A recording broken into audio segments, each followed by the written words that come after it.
पूर्ण ऐतिहासिक घटना है जो औपनिवेशिक शक्ति और स्थानीय शासन के बीच टकराव को दर्शाता है।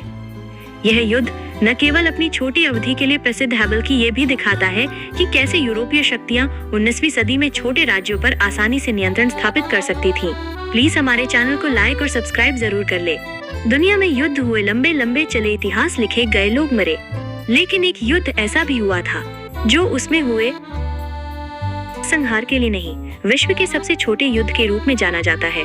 जानिए कौन सा था या ये युद्ध किन के बीच हुआ था। एंग्लो ज़ांज़ीबार युद्ध विश्व का सबसे छोटा युद्ध था।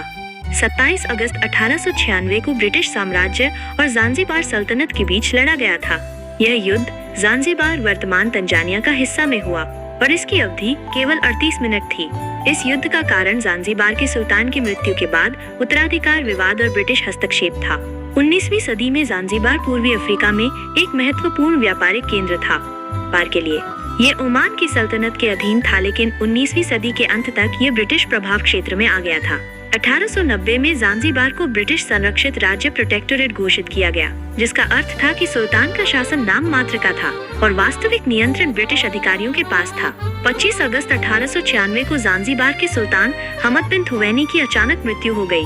उनकी मृत्यु के कारणों पर संदेह था। कुछ का मानना था कि उनके चचेरे भाई खालिद बिन बरगश ने उनकी हत्या करवाई थी। हमद की मृत्यु के बाद खालिद बिन बरगश ने सुल्तान का तख्त हथिया लिया और खुद को सुल्तान घोषित किया। यह ब्रिटिश अधिकारियों को स्वीकार्य नहीं था, क्योंकि वे हमद बिन मोहम्मद को सुल्तान बनाना चाहते थे, जो ब्रिटिश हितों के लिए अधिक अनुकूल थे। ब्रिटिश अधिकारियों ने खालिद को आदेश दिया कि वो 27 अगस्त 1896 की सुबह 9 बजे तक सुल्तान का महल खाली कर दे और आत्मसमर्पण कर दे। खालिद ने इस अल्टीमेटम को ठुकरा दिया और अपने समर्थकों के साथ महल में खुद को मजबूत कर लिया।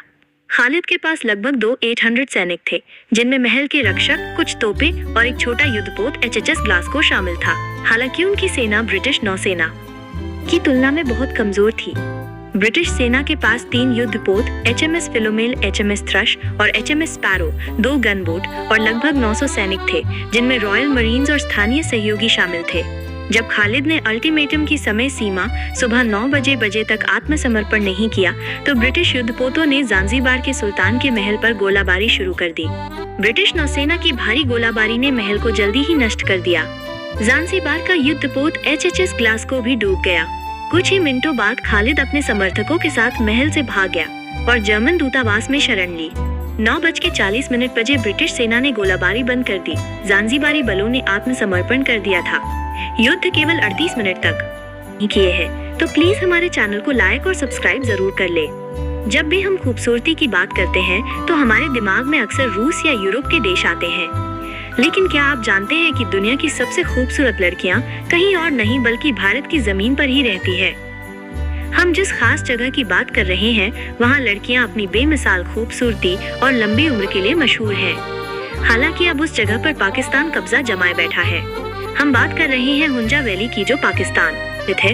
हुंजा वैली को रहस्यमय घाटी भी कहा जाता है और इसकी वजह है यहाँ की महिलाएं। कहा जाता है कि 70-80 साल की उम्र में भी यहाँ की महिलाएं जवान और खूबसूरत दिखती हैं। हैरान करने वाली बात यह है कि 60 साल की उम्र में भी वे माँ बन सकती हैं। ये सुनकर विश्वास करना मुश्किल लगता है, लेकिन उनकी साधारण और प्राकृतिक जीवन शैली ही इस चमत्कार का राज है। हुंजा वैली में रहने वाले लोग खुद को अलेक्जेंडर द ग्रेट, महान सिकंदर की सेना के वंशज मानते हैं। ये एक ऐसा दावा है जो इस जगह को और भी ज्यादा दिलचस्प बनाता है। कहा जाता है कि 4वीं सदी में जब सिकंदर की सेना यहाँ आई थी, तो उनके कुछ सैनिक यहीं बस गए और उन्हीं से बुरुशो समुदाय की उत्पत्ति हुई। यहाँ के लोग सिर्फ जवान ही नहीं दिखते, बल्कि उनकी उम्र भी बहुत लंबी होती है। कहा जाता है कि यहाँ लोग 100 साल से भी ज्यादा जीते हैं। 1984 में ब्रिटेन ने एक हुंजा महिला को वीजा देने से सिर्फ इसलिए मना कर दिया था क्योंकि उनकी उम्र 152 साल थी, जो एक रिकॉर्ड है। यह घटना हुंजा लोगों की लंबी उम्र का एक पुख्ता सबूत है।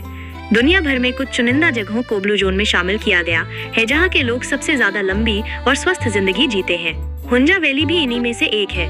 यहाँ के लोग सादा जीवन जीते हैं, सुबह जल्दी उठते हैं और पूरे दिन शारीरिक काम करते हैं। यही उनकी लंबी और स्वस्थ जिंदगी का मूल मंत्र है। हुंजा लोग अपने खाने में किसी भी तरह के केमिकल या कीटनाशक का इस्तेमाल नहीं करते। उनका आहार मुख्य रूप से कुट्टू, जौ, बाजरा और गेहूं से बना होता है।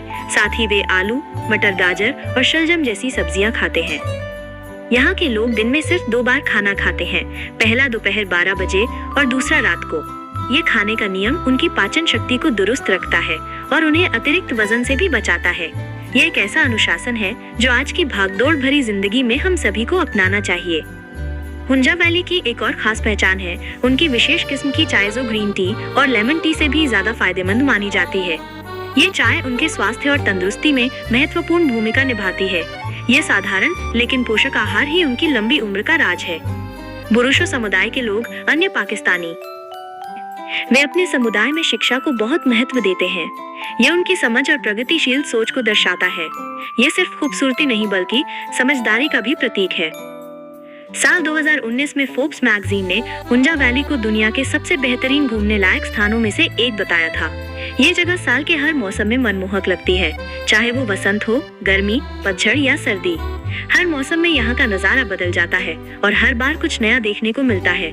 ये जानकारी आपको पसंद आई है तो प्लीज हमारे चैनल को लाइक और सब्सक्राइब और शेयर जरूर कर ले। जय श्री राम जरूर लिखे।